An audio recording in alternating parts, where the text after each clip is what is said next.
Hi, I'm Sophie, and I haven't seen a lot of movies. Hi, I'm Paul, and I'm here to help with that. And we are SP Film Viewers.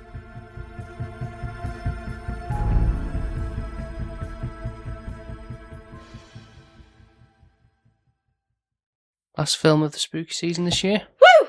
Yes, I've made it. Well, I haven't yet. I'll say I'll pipe down. Yeah. Once I've watched it, then I'll do that. And I'd like to say I think we're going out on a high this year. I feel like last year's one wasn't as impactful as I wanted it to be. I'm going to just think it's an utter crap film and it's bullshit and that it's not real. I'm not going to get scared. It's only a movie, as Mark Commode says. Yeah, that's what I'm just going to go into thinking. It's only a film. It's not going to scare me. I'm going to be fine. Nothing of this is real. Don't tell me it's real now. I was going to say, I bring up Mark Commode because this is his favourite film of all time. And he I don't has give a high shit if high it's his praise of favourite film of all time. On record as that. It's not based on a true story, is it? There's writings, not like adapted from a book that's sort of like of tellings of it, but it's not obviously completely factual, if that's what you mean. Okay. Yeah. There's a book, it don't mean it's true. But writings about somebody who's seemingly possessed, so... Why? If I get possessed now by something, I swear to God, I will actually... it's your problem. Okay. It's not my problem, is it? Because I can't do nothing about it. Well, as you said, the last thing is like, you don't like the idea of being... I don't like the idea of being possessed. But if I am possessed, there's not I can do about it. What exactly, though? What do you think is going to possess you? Well, an evil demon spirit. From where? Anywhere. It can just attach onto you. Yeah, but I feel all I know, I could have got one from Japan and I just don't let it in. It could have been floating around for 3 years waiting for a moment where I'm vulnerable. Right, I see. You don't know. Where does she get hers from? The pet shop? Oh, just download a demon and let it possess me. I don't think people choose. So you're making me get on my high horse and get het up. The film in question, of course, is The Exorcist. I never wanted to see this. I've never said I wanted to see this. I've never gone, I want to see The Exorcist. I think this is my least favourite thing to want to see. Why are you laughing? I think if you make it through this, you can make it through... I don't need to make it through this, though. Why can't I just be an innocent girl? Find it funny on the next bit. I'll be like whining like a little baby in the pre-ramble. I'll be like, it was alright. When after, I hope. I kind of highly doubt it. If Babadook shut me up, then this is going to completely shake my inner core. And I'm going to be on my own for a couple of nights where you're out and about. So I'll be on my own in the house. What are you talking about? So anything could possess me and you wouldn't even know. You'd come home and you wouldn't even know if I'm possessed.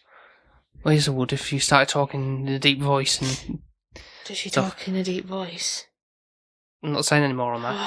Oh, I also wanted to cover this, really, because also the director recently passed away as well, so I feel it's kind of poignant that we... Was he possessed? No, he wasn't possessed. He only did one horror film, so... He's more about that sort of documentary-style film, so it's got a different eye to it, as opposed to...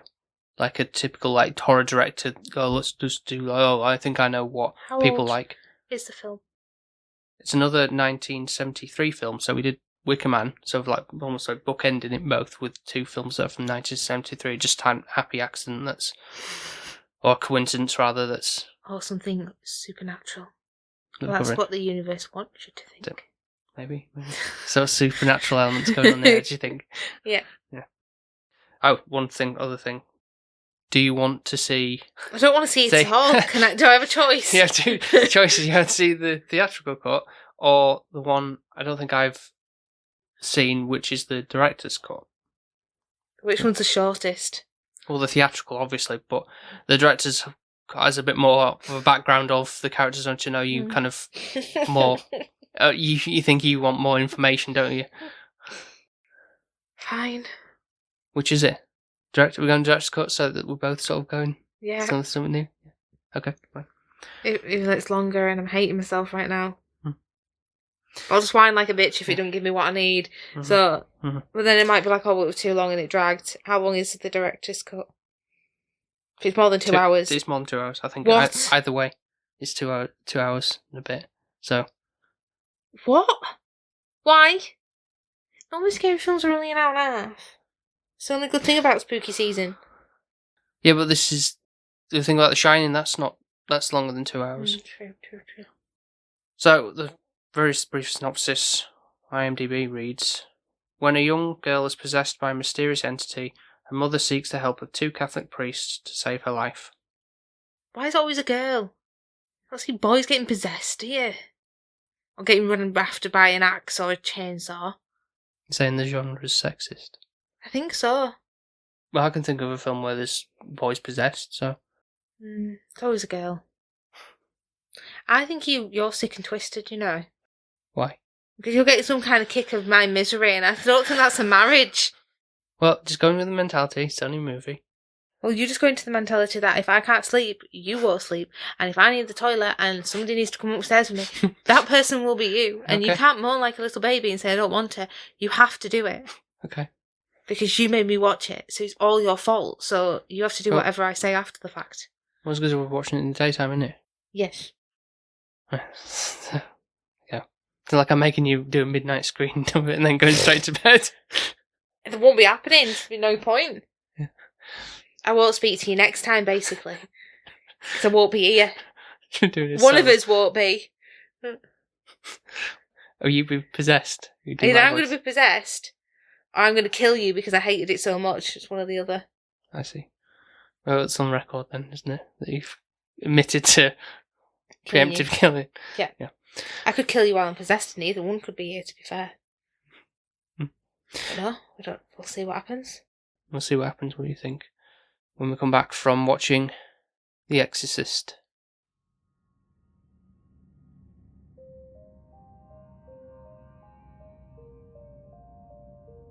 How do you go about getting an exorcism?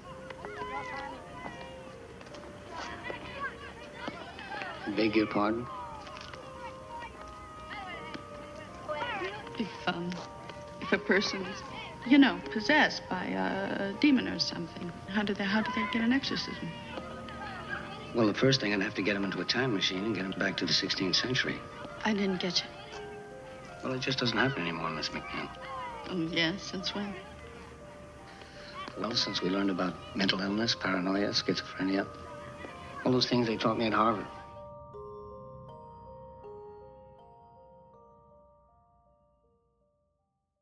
Your mother sucks lollipops in hell. I didn't hear her say that. Well, no, she didn't say that. That was more a reference to Time Splitters game. She said it's just the line is your mother sucks cocks in hell. Yeah. But I just didn't believe it. Yeah. Alright, so we're back. Yeah, we're back. We're here. And you survived, so for now. Yeah. You don't know, the possession, you can't just think it's just all because you've watched it happens overnight, Paul. It could be tomorrow, it could be 3 weeks, it could be. Ouija boards have something to do with that, maybe. I would never touch a Ouija board. I don't know A, why they exist, B, who would. Like the way that the mum is so nonchalant about it. Oh, what's this? And Captain Howdy and all like laughing and giggling. It's like, what the actual hell? Do you know that is such a dangerous thing? I'd have burnt it. I'd have been like, why are you touching that? Get off it right now. And I'd set a light to it.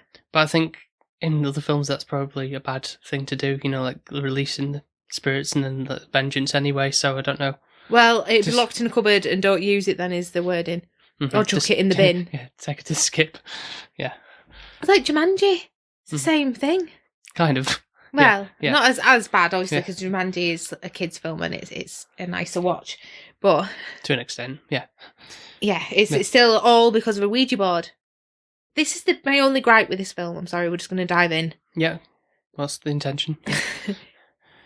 You don't see how she gets possessed. Nothing even says, like, while she's touching that Ouija board, nothing's like going, okay, yep, I'm here, I'm going to possess you. Or you don't hear anything, you don't see anything, you just think nothing's happened.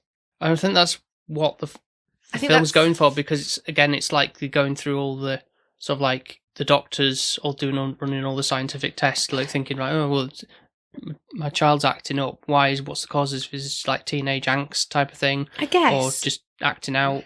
But She's at got the some mental same problems. time, you'd have thought you'd have seen, or even if it was like, unless the only other kind of thing I can say is that she's been touching this Ouija board a lot more than she's aware of. In a modern film, they'd have to spell it out for you in that sense.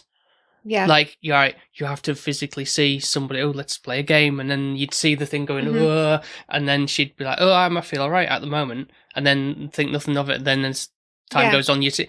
Whereas this film doesn't do that, doesn't have to go through that, like, here, this is what happened. It's kind of just letting the audience just take on board what's there and enjoy the film. Yeah, why would you? I don't know anyone that would watch this for fun. I don't know why you would. Obviously you, but... And other people. No. Including Mark Mode, as I said. So. To be fair, at the beginning, it was an interesting film. Obviously, the mum's an actress. They're very well-to-do, posh upper class kind of thing. You assume they're living in a big house, but actually it's where she's working at the moment on set of the film.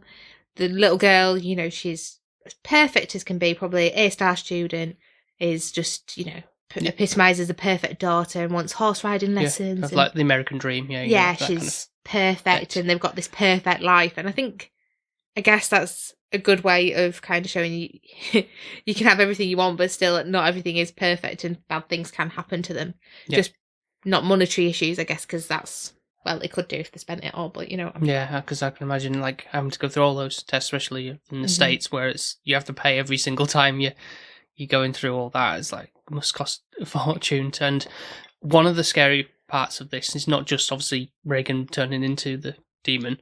It's also, it's differently, obviously I'm not a parent, but the fact that the mother is getting really stressed and like tearing her hair out, like, I don't know what's wrong with my child and going through all this. You can't tell me. We're going round in circles, that frustration. Yeah. Obviously, if you have your own child, I feel like that's probably hits home a little bit more. Yeah, because it's like you'd be scared and worried and upset about the whole situation and you wouldn't know what to do. I think as well for her as well, seeing all the operations, and some of them are nasty. Like, there's one where she's getting an injection in her neck and it's like, why the hell is she not put to sleep for this? Like, why is she just wide awake and drawing blood, and you can just see this blood splattering everywhere, and it's like this head machine. I don't know if it's like an MRI or something. Probably like of some back in the day. Yeah. And different these days, but yeah. She's screaming and she's in pain, and it's just like, well, distressing. It must be upsetting for the mum because she's paying for this, and in her head she's doing right by her. But at the same time, it's like, well, I'm hurting her while trying to figure out what's wrong with her. And yet the results are showing like absolutely nothing. And it's like, oh, rather you'd found something kind of... I feel like there must be something though somewhere, like they must have somehow picked something up. Like, because he's in her body unless he just vacates when... I'm assuming it's a he, but like you said, we'll get into that later down the line. Well, even at the very beginning though, into that, what did you make of that whole part with Father Merrin, who's, on the excavation site in Iraq? Obviously, like, with that location starting there, and sort of seeing that statue, that someone that's going to look a hi pose. It was all right. To be fair, it was more like halfway through the film. What relevance is this bringing? I guess because you don't come back to him until the very, very end, and you're not sure why. I guess he's there, and he's brought a statue home with him. So is he the one that's brought the I don't really know. I thought he died at that point when he'd seen that statue. To be honest. Well, that's what I mean. Like, from that, you thought that was it at that point? Yeah. So I didn't know why it was relevant, unless the only thing I thought was, they're living in the house and that relic's there. Or is it that they're, like, related somehow to him?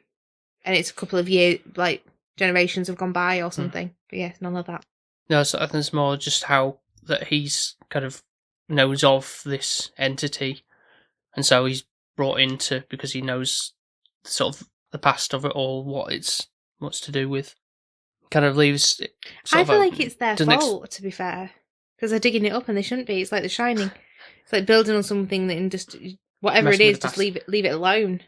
Past should stay where the past belongs. Yeah. And you wouldn't have a film, and then it'd be great. What about Father Keris, who's a priest who's lost his faith? I like him the best out of everybody, to be fair. I feel like he's the most humble kind of character that you've got, to be honest. I do feel for him in a lot of ways. He's trying to be in a job where he should be helping others, but yet he can't even help himself and afford the luxuries and everything of life. His mum is unwell and she lives far away, and he wants to look after and care for her, but at the same time, she don't want to move. Yeah, and, the mentality of like, no, I'm staying here. I don't want to be uprooted and everything. Stubborn. And also then that makes his life harder because he's back and forth every 2 minutes trying to see her.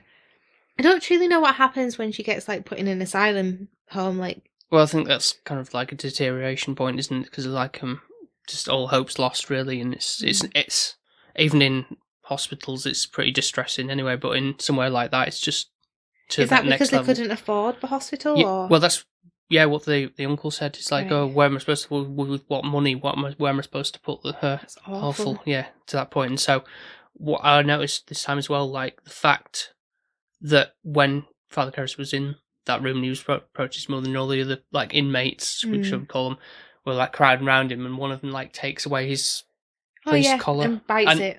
Yeah, and so like, that's almost like stripping him of almost completely of the faith, and like that's it, and like everything's just gone to pot really with it all, and it's just in other films it could linger on that for a lot longer and make you feel a lot worse, but it kind of almost like the next time you see him, it's like, oh, his mother's passed away after the fact, so it doesn't go like you see her again, because I think that would be quite devastating. upsetting. The way that the film goes through those beats as well, and especially as it gets to more with Reagan being possessed and all that kind of stuff, it has the sort of breaks in between of that. It does. It spaces it out. It's not all just bang for one section and leave it for ages and ages and then come back to it much later. It kind of... I think I can understand why you appreciate this film, because there is an actual storyline behind it. There is... I think it's a bit like The Shining, where it does kind of give you the background and then gives you like the action at the end. Yeah. And I think that's kind of how I reiterate this film and think, well, yeah, it's pretty similar. Yes. More with the way that it's story told. Yeah, exactly. Yeah, that's why this works a lot better than most horror films, because you kind of know where it's going to lead to. Say, a group of kids go to a log cabin in the woods. They're all going to get off some way or another. And I think this is a thing, not meaning this in a horrible way, but horror films, pretty much you've seen one, you've seen them all, I feel. There's not much difference about it, but this was actually a story. Most of it was done in daylight until the back end, which I've noticed something about myself from watching this film. I don't get scared if it's daylight. I'm fine. So if it's dark on the screen, that scares me too. Right, in the sense of the fact that there might be something within the darkness that you don't see until it's too late, type of thing. And it'll scare me or jump out at me or alarm me. Even if it's right there, aka like Reagan sitting on the bed and she's right there. But if she moves abruptly, it's harder to see it. Right. Say if she's like scuttled into the other side of the room or something, into the shadows. Yeah. Right. Like when she back at the end when she does hit him over the head, I didn't see that coming, and I think that kind of alarmed me a little bit. And I was like, but if she did it in daylight, it'd be alright. Yeah. If it was exactly the same. Yeah. But okay. I think when it's dark, you see more shadows, you see more contrasts, you play more things up in your imagination that aren't there. Yeah, true. And I think that I've learned that about myself. I don't like it when it's dark. So, like, a murder scene could take place in broad daylight and you'd be like, okay. Yeah. All right with it. Because Reagan, weirdly, I thought she was going to scare me, but she didn't frighten me absolutely to death, which was weird. There was, I think, like you said, at the back end when it was in the darkness, it was like a switch for you. Like, you turned like, oh, this is a bit unsettling now, but when during the day it wasn't so bad for you, which so okay, yeah. So I did think that, given what other things you've seen, how much it would have affect you seeing it. But I mean, don't get me wrong, it is quite scary and jarring. But you've probably seen, like, say, from pop culture stuff and knowing about it, kind of softens the blow a little bit. I think so. And like, for example, The Woman in Black. That's so seedy and it's dark, it's gritty all the way through. They're in a light moment. If that makes sense. Yeah, it's all like blues, greys, and all that kind of and stuff, isn't it? the colour And of it's the just all- walls, and yeah. I think that's what Drab. Babadook has as well. It has that drab, even though that's daytime for parts of it, it does have that drab because the character in the house feels down, let's say. Yeah. And a bad atmosphere and to all it. the colouring and the hues and the colours of that house are dark. Mhm. There's no like white wall or anything like that. Yeah. Like with this though, like their stairwell is all white. Everything is white. It's very clean. It's not set An old, in that like old haunted house, essentially. Yeah. Yeah, where it would, it would definitely happen here. Kind of, Yeah. yeah. And I think that's kind of, I've noticed that certain things that do kind of Your environment, your settings matter or impacts that a little and bit the more. lighting and such do. Whereas with this, it was more like at the beginning, definitely more of a everyday film like production. I did think, how much are we going to get to see her being an actress? Because I was thinking, Paul loves a film about a film. Oh yeah. But it's not really impactful. No.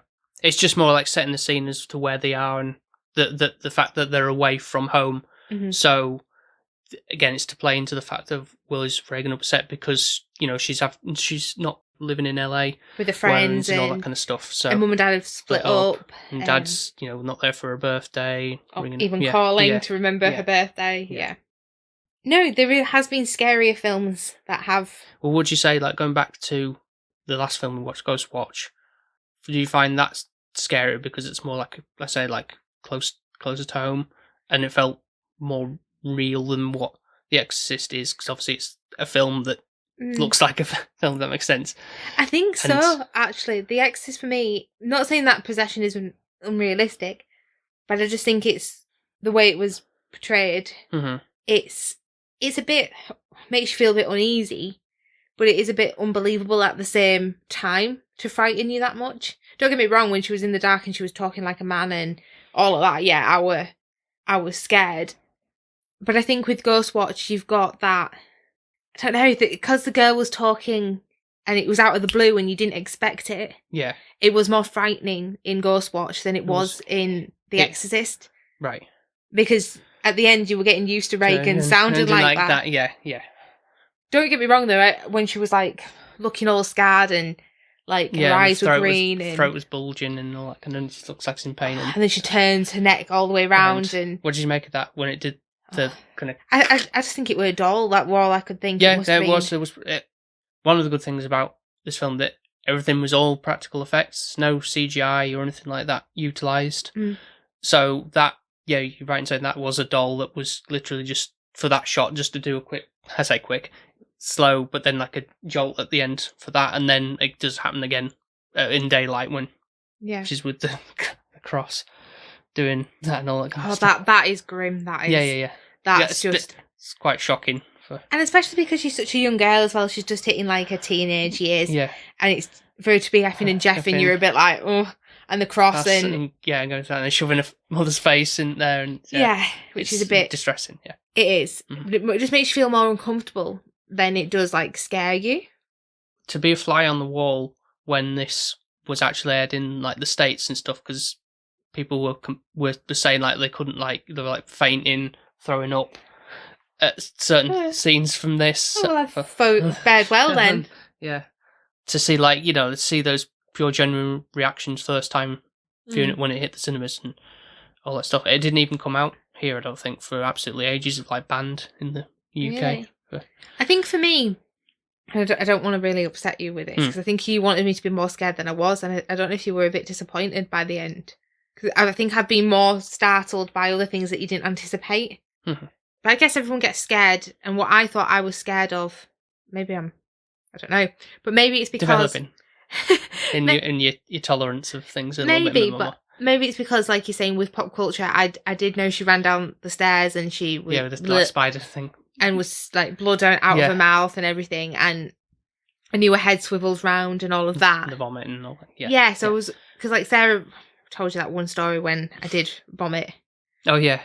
In the attic at his old house, and I don't know if I just had too much chocolate or something, and I was laid on my back and I literally just vomited on my face, and my sister said that was something like out of The Exorcist basically. And then she ran away and cried because she hates sick and left me on my own. You poor thing. I know, and I was like crying because I was like, I don't understand why I just woke up and being sick all over. So I came downstairs trying to carry like my top up and stuff so that I won't get sick everywhere. Because I was like, well, that was good. what do I do? Yeah. Well, she just left me. Yeah. I don't know. I thought I was going to be absolutely petrified. Don't get me wrong. I didn't really want to go to bed by myself. Well, you didn't, no. You know, I wouldn't. But you said after walking, like, going into another room or something, like, please, like, just accompany me. Yeah, or like, okay. if I scream, come get me. Yeah. A nip to the loo. Or whatever, yeah. But there's been other ones where I've dragged you upstairs. Like, I've been so unsettled. Mm-hmm.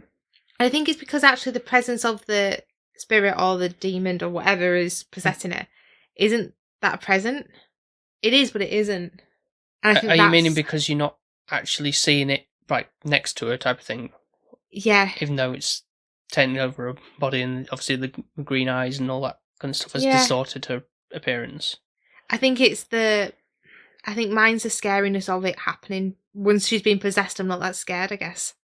Like the floating on the bed didn't scare me. I think it's more the build up to that moment. Right. What about like with the eye roll? You're not a big fan of when people do that with the eyes. You just see the white of their eyes. I didn't mind it as bad as when we watched, the rip-off Shining TV one. And Danny is the TV miniseries, flickering his eyes. That freaked me out more. Whereas Lisa's was then just ended up turning white, and all I could think of is like, I don't know if I just went in with a very cutthroat kind of this is not real in my head just so that it didn't scare me, like coping mechanism. And I was like, well, they're just contacts, aren't they? So it's okay. Like in my head, they just put white things over so that. I don't think I might have gotten this wrong, but I think she couldn't wear contacts or something. So I can't remember what they had to. They had to do something for allowed to do that effect. So that was quite taxing. All right, well, they did it really well. Yeah. But that's all I could think it would be, like a take of her eyes going like that, rolling backwards, and then another take of putting the contacts in and them looking like they've... But I think it's more the flickering of the eyes, that bit. When there's almost like having a spasm, essentially. Yeah, once she'd kind of gone white, I were okay. Okay. I don't know. Yeah. Weird, but... the difference is there. Because, jumping to that, the TV miniseries of The Shining, where that was shot in daytime, so... I think it's just the eyes. Right, okay. But it didn't go on that long, did it, for her? No, it was quite a short shot of that. A couple of shots, yeah. By the time that she was just white-eyed, and then she was just floating.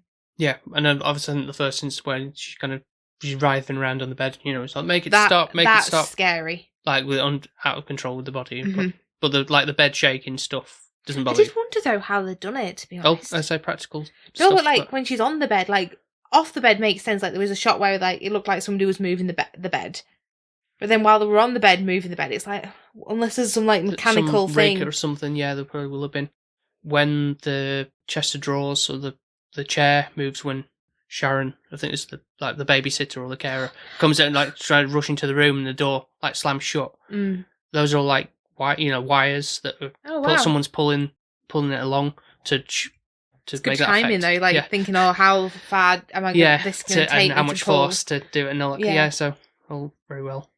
Credit to it. Yeah, and even some of the shots, when they were walking up around the staircase and stuff. Yeah. So someone's with a camera and someone's pulling it along, so it's rather than like a handheld style. Mm-hmm.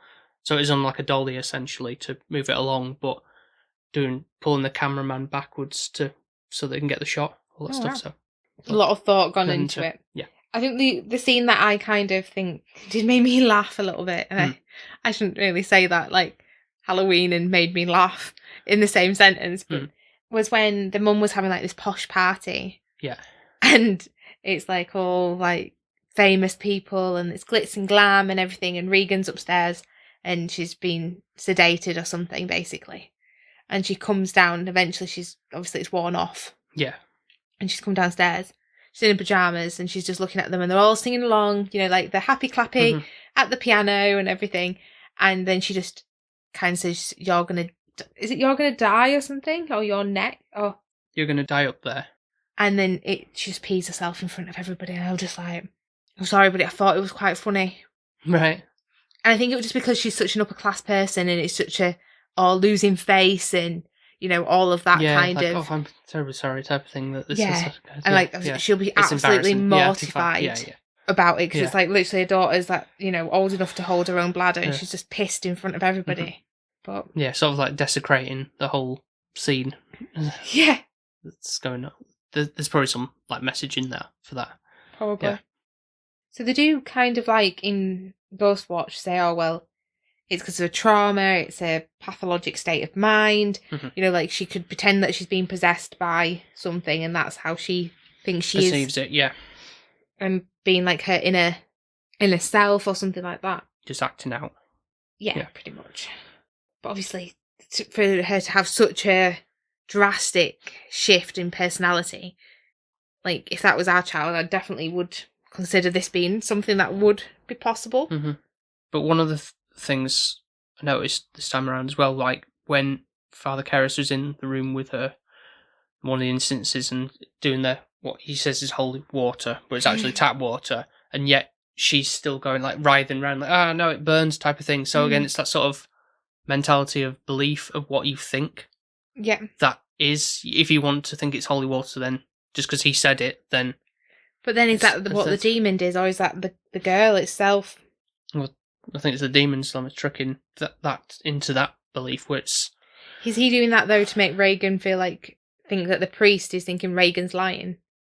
Could it be that malicious that it's going, oh well, I know this isn't real, but I'm going to react like it is, so then it looks like it's all in Reagan's head because the priest is thinking, oh, like a real demon wouldn't react that way because it's not holy water. Well, he also says as well, like, oh, did you move the drawer out? So yes, I did, and it's like, well, can you do it again? And it's like, oh, when I'm ready or whatever. So it's like, well, can you use it, or is it just all parlour tricks? Or is it in his own time, like, I don't want to be a puppet on your string doing what you say when you ask? Or is it the power and strength is not there? And it's almost like calling him out as well, calling the demon out as well, like saying, what's mother's maiden name? You almost like, when you're doing those phone calls or get the password. I think it is awful, like, the way that he's playing mind tricks with the priest and... Oh, yeah, that's one of another aspect of it that's quite hits hard, really. The fact that his mother's passed away and he feels like he could have done more. And he wasn't there when she passed away either. So the demon's kind of playing with his emotions that way. And so that angle to it as well was quite effective. So do you think it is a demon then, basically? That's what this weird statue thing that the older priest sees? And it kind of in that shot when he just come to visit, and they both do the exorcism at the end, yeah. I mean, the film portrays it that way. But he's got an illness anyways, hasn't he, that old man that always keeps taking tablets for whatever thing while he was out in Iraq anyways before then. Yeah.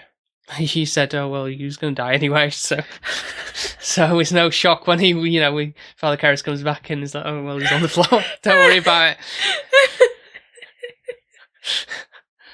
That just sounds so awful, don't it? But it was like, well, he's old enough. There's obviously something wrong with him. And he just looked frail as old. Like, don't know why he didn't ask Karras to come in and be like, there. Like, I know obviously we're a bit shaken with the mum thing, but I think he was taking on too much he could handle, really. Well, he does come into his own at the very end, Father Karras does, where he essentially sacrifices himself, takes on the demon that's in Reagan and throws himself out the window kind of to destroy evil, basically. So that's how I see it anyway. I was really sad for him because he was the one that I really liked the most, to be fair, and then he does die. But part of me thinks, well, at least he's with his mum at this point and he'll have gone to heaven for being, like, you saying sacrificing evil and making sure like somebody else has a better life. Yeah, which he didn't think about, didn't even have to do because he didn't really know her at all. No. And that he would go to that length, but it's almost like for him it's so that he can redeem himself or like I think so. Things. And I think for him it's a case of he's lost his faith. He don't really think he's got much to live for as well, and he's just seen it as like obviously she's a younger life, she's got more potential, got more life to live. And he's had that conversation with his mother about, how she's at her wit's end with it all, and so essentially to help the family get back to a normal life and stuff. But he is sort of absolved of his sins anyway from Father Dyer at the end. So obviously when he's fallen down the steps and everything, and he comes rushing down to help. So I think in a way, that's kind of like, so he's not, like, going to hell or anything like that, because obviously with the possession that he's taken on, Yeah.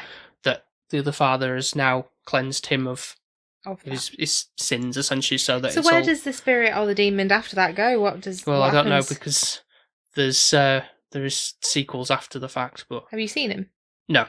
I heard the follow-up, Exorcist 2, is one of the worst things ever, apparently.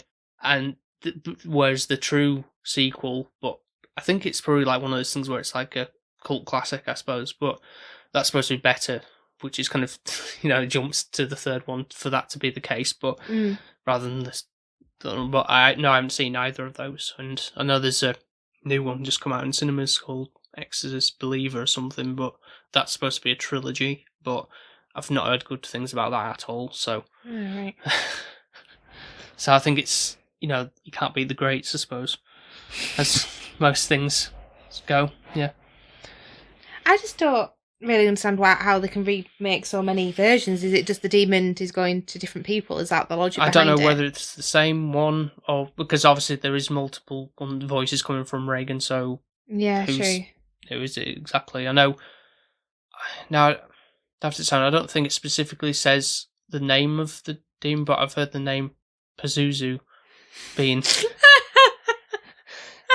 what the statue demon is called, but that sounds like something I'd call it or something. Pazuzu. Like, could they not be asked? Don't know. Forgot me that as. Which I think is, you see those flashes of the white face. Oh, yeah, again. you do. Yeah, forgot about those. Yeah. They're very few and far between, but yeah, it's kind of just a flash in the pan. But that looks like a person, doesn't it? Yeah, so I guess if you were to, like, put a face to the demon, essentially, then that, I guess, would be it. But that doesn't make sense to me. What doesn't make sense? Why would a demon have a face? And that What do you his mean? statue face, like his little devil face. I don't get what you mean, sorry. I don't get what you mean. What do you mean the demon wouldn't have a face? What's it going to have then? A It's not got a demon head. face. Not an actual human face. Yes, but it's not exactly like a normal face, though, is it? It's like white with sharp teeth and... It's more humanised, though. Yeah, So, but looking at that book, this is the book that I was sort of reading before we get to recording, but I didn't finish it, of course, because I'm so just like reader these days. But like, it is more humanised, though. Yeah, in this. Okay, can you not show me that now? Put it away. Yeah. Thanks. Sorry. Okay. Just thought I'd make the point of that with. I didn't really get why it was there though, because like that doesn't look like the statue, does it? No. But I don't know if that would look too goofy if that was, because that sort of look more animalistic. Oh yeah. For a face, but I don't know really. I think a demon is more animalistic, personally. To a degree, yeah. That'd be more like a ghostly apparition, yeah. Yeah. It kind of is, isn't it? Because it's in the shadows and. I guess. Yeah. The green sick as well. Like, is that just slime? Probably like pea soup or something, yeah. Pea soup. Not hot though, I assume. No, it'd be cold. Yeah, we just spat on them and everything, like burning, cold in the face. No, I don't think so. It does find, I don't know, it's a bit laughable with it being green. I get that it's like, oh, it's a venom and... Yeah, otherworldly, like a sort of bile, essentially. Of just a different calibre. Yeah. The only bit that does get me is when we're in the middle of The Exorcist and obviously they come and let her kind of like undo her top a little bit and she's getting really warm and heating up. And you can see on her stomach where it says, help. Help me. Yeah. Help me. That just freaked me out. Like she's inside her own self somehow, being like locked away somewhere. Yeah, that is pretty unsettling. Like a lot of the things in it. I just have one other question before we go into like scores. Mm-hmm. What's with the policeman? You mean the lieutenant? Always wants to go to the bloody cinema.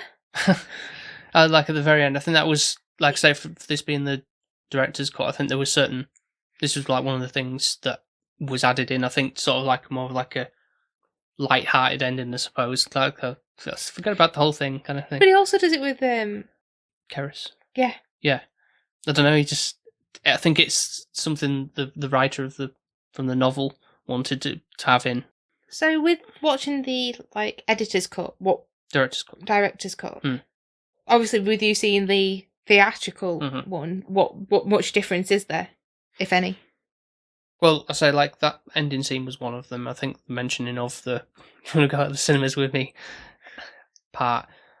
I believe other things like when she's walking down the stairs, the spider walk. I think. I feel like that's more complicated in the theatrical. I feel like she did that more often. Or they did a better job of hiding the strings, I think, because obviously at that point the digital effects to hide it essentially. And I think there was a couple of things like when they incorporate the flashing face, like when the mother is walking around the house in the dark and there's like a flash of the face on the cupboard or something. I think that's added in. That wouldn't have been there and such. And I think a brief moment when in between when they're doing their exorcism at the end, it's like, oh, let's take a break, and they're kind of sitting on the stairs and asking why this girl? Yeah. Kind of thing. I think that was also added in. Sort of a bit more of a explanation of, it's... Which one do you think would have been the best? I think it's been a while since I've seen a theatrical film to say, oh yeah, I'd definitely prefer... I wouldn't say this, was oh, why did they do that or anything like that, but what I did have a sort of gripe with, and I've annoyingly I've seen people mention it on YouTube videos and such, was the fact that the quality of the 4K wasn't up to scratch, particularly in the latter part when it's in the dark bedroom of the exorcism, where the lighting of it was really washed out essentially, and also that colour bleed on with the lighting and such. It doesn't look very sharp at all, which I thought maybe it's just some people's TVs or whatever we're having the problem with it. But I mean, I haven't messed with any of the settings that we watch with the TV or all. But it does show, and it's a bit it's a bit of a... doesn't really take away too much from the film, but it's a bit why isn't this as sharp as it could be? And some of the other shots, when they're outside and at the start of the film when he's in Iraq and Even stuff. though I did say to you, is this what platform are we watching this in? Is this in 4K? Because there was a shot of a night scene and it was quite grainy. When zooming in on Washington, it was kind of a bit of a grain, but sometimes you can't always get the shots to be pristine, but overall it doesn't really detract from what the film's story has to offer or anything like that. It's just a bit of a minor gripe with the quality of the... Well, the fact that you're paying for a higher quality and actually it's not. Yeah, a bit annoying, but there we are. Is there anything else you'd like to bring up? No. No, just want to get to scoring. So I'm going to be done with this now. Sorry, guys. Look, I will say, I'm quite proud of myself. But no, I am as well, that you weren't, absolutely bricking it through the whole film, or, in a nervous wreck by the end of it, should I say, because obviously at the beginning it's kind of the build-up to it all. I was more anxious about it, and then when it happened, I was like, oh, okay, it's not that bad. I think if you saw it a lot younger, you probably would have more of a scare going on. I say I'm old. No, I think it's just thinking more rationally about things. When you're much younger, you can build monsters in your head a lot more. I can still do that. Yeah. But I was like, no, Sophie, we're not getting scared for this. We're not. Yeah. All right, so it's time for the scoring then. What would you rate it overall? It's tricky because I don't hate it. And I appreciate what it's going for, and the story behind it is good, and everything else you've been saying of how they've done the effects is really impressive. But at the same time, it's a horror film about an exorcist, about a person being possessed. And that's never going to be my favourite thing, is it? Well, no, but... This is one that I feel like, for me, I would never go, oh yes, every Halloween I want to watch this. This is like a one and done kind of, I'm happy I've seen it. Oh, right, okay. I don't really feel like I'd want to see it again, but if you put it on, I wouldn't be absolutely traumatised. I'd be fine. Okay, so you would see it again, technically. No, but what I mean is not out of my own choice of going, oh, Paul, put this on, I want to watch it. But if you were watching it, I won't be bothered. Okay.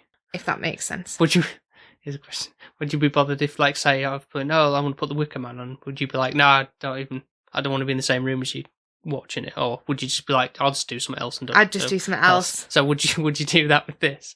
Yeah. Okay. Right. I just won't waste my time on it. I quite enjoy when it's not like her being possessed, like The drama, the family drama of the mother and daughter relationship type of thing. yeah, everything like that's brilliant, and like okay, the whole story. It's just when she's getting like possessed in the horror aspect. The horror aspect is a bit. So with all that in mind, I think the fairest score for me to give it, and this is obviously really biased, and it's not. I can see like people could rate this quite highly, and I appreciate it. I understand why. I'm toying between a 6.5 or a 7. 6.5 is just because obviously it is just the fact that she's possessed, and right, all of that makes it knock it down, I think. But the 7, the the 7 makes it higher just because it is everyone's performances in it are solid. The actual storyline is good. It's all coherent. It's all works well. There is a lot going for it. But did I love it? No. So which is it going to be? Is it going to be? What are you scoring it? No, go on. You've got to give yours first. I'm going 6.5. Okay. Fine. I can't give it the 7 because I've given other things 7 that are better than that. Okay, fair enough. Don't be a 10. It is a 10. Piss off. No, it's a 10. Like you commented before about how it's like how to The Shining, like it's got more of a story to it. Just because I said it's like The Shining doesn't mean you have to score it like The Shining. It easily is like there's so much more depth to it than just what you take a horror film to be. And so that for that factor, it has got a lot more going for it. 100%. And therefore the story, the whole progression of what happens in the film is impactful. There's characters obviously you want to see prevail, and they do to the death. Yeah, essentially. And I think just how much of a cultural impact it has had, and sort of still does. It's not like, obviously, if I was to compare, like, which would I want to watch, The Shining or The Exorcist? Shining's still going to outweigh that. Thank God. But but The Shining is a lot better than this. Cypress from you. But yeah, no, it's really enjoyable. Aside from the downside of the quality of the disc, but it's what it is. I guess we've still got the Blu-rays in it, so I think if it's to look back and go, oh yeah, that does look different, and like go with that. But it's yeah, there's not I find really any faults with it. It's worked very well paced with how it goes through it, and so it breaks up the horror elements with the drama that the characters are going through. Oh, well, one last thing I didn't mention about how you said what the music, the tubular bells sounded. Oh, that's like the Halloween music. It is. It is. It's not that. Same. It's not the same same thing. My ears, it is. No, it's not. Oh, when we finish, you can show him the difference, and then I might admit, but I really don't think so. Still got the same piano chords. Well, there we are. We're done! For another year, yeah. I'll look for something. Shut up. No. You know what I was going to say? I said I was going to look for something nicer next week, but now... Please, yes. I thought you were going to be like, for next year being scary. I thought that's what you were going to say. Well, but no, I'm generally like impressed how well you've coped through, well, particularly this one, and even the last one before that.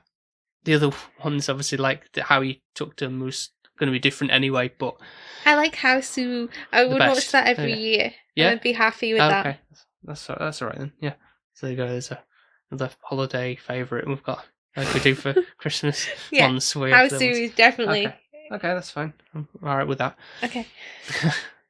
Yeah, so the House being top. Then what's under that?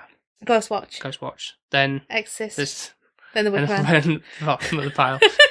Burning in a pile of ash, yeah. Yeah. Okay. Well, thank you very much for listening to this episode. Hope you've enjoyed Spooky Season 2023. And if you would like to listen to some of our other episodes, you can do so by going over to Apple Podcasts, Spotify, Podbean, and wherever else you get your podcasts from. And also be sure to leave us a 5-star review on any of those platforms where they do the scoring system. It's always very much appreciated to get into the algorithm and get some new listeners. Yeah, People to definitely. find us. So, if you haven't already, and you want to see mine and Paul's pumpkin off, that means we both carve a pumpkin, and who's you the guys get overall to winner? vote. Yeah. To be fair, Paul's got the better pumpkin anyway, so I feel like you should win. Got more space. You've got to do the design though, haven't I? So, True. Yeah. I feel like that's going to be very intense and stressful for you. Because you've got a good pumpkin, now you've just got to deliver. You can find the right design for it, yeah. And then not mess it up while you're cutting it. Yeah.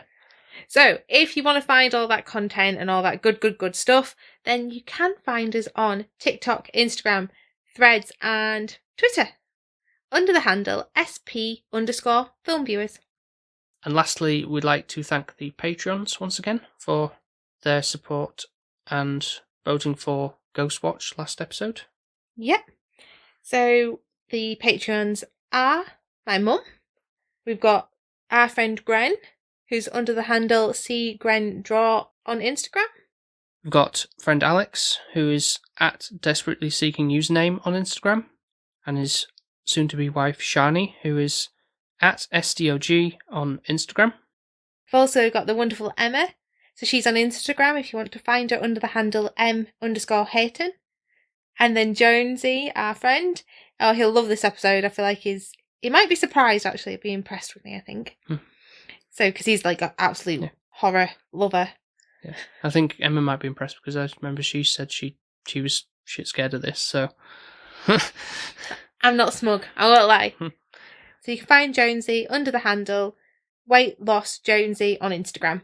And then our 3 podcast friends, we've got Ben from Film Vloggers, we've got Mark from 100 Things You Learned from Film, and last but not least, we've got Nico from The Good, The Bad and The Weird podcast. Still haven't watched that film. Make more of an effort to finally get around to that at some point. I think it's on Mubi or something, so we can check that out soon. So if you want to have your name read out every episode and have the opportunity to pick a film for us to watch once a month, then you can do so by going to patreon.com/SPFilmviewers. Only costs £1 or $1.50 a month to do so, and just help support the show and create a little family. Exactly. Yeah. A little community. Yeah. So thank you once again for joining us this spooky season. I hope everyone has a lovely Halloween and eats lots of candy. Or, well, candy. Why am I going American? Chocolates, sweets. Sweets, candy, wherever you are in the world. Oh, yeah, true. Yeah. Yeah. And we will speak to you next time. Speak to you next time. Bye. Bye. Bye. Bye-bye. Bye-bye.